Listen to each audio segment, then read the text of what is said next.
found this new Edgecam command completely by accident the other day, and personally I'd never heard of it, and I just think it's great, so I'm going to tell you all about it. So I can't actually find a drop down that actually gives this command, but I found it within Customize Quick Access Toolbar, which I was doing a video on it, and in more commands there, it's actually listed. And what it's actually called, this is the icon I created, Simulate ScreenSnap. And as it says, it simulates whatever instruction you pick. So first of all, just regenerate the path like that. This is how I run it anyway. And then sequence. And then I'm just going to simulate the whole thing. So simulator comes along, simulates the whole thing.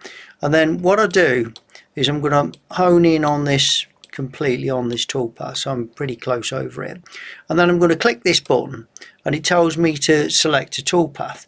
Now if you go over here, you'll see you've got all these different toolpaths all sort of on top of one another, and you can, if you do that, you'll be able to find each one, but you can actually sort of tab through it. So press your tab key and it'll take you through each one.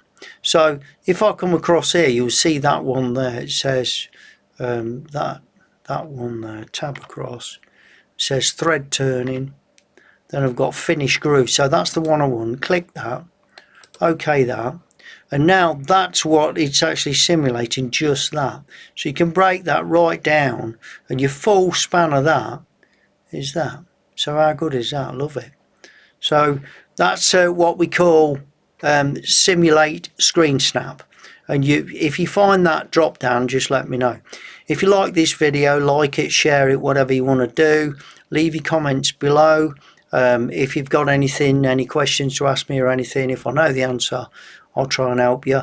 Click the bell so that you get updates from me, because I'm doing other videos. And thank you very much for watching my movie. Thank you.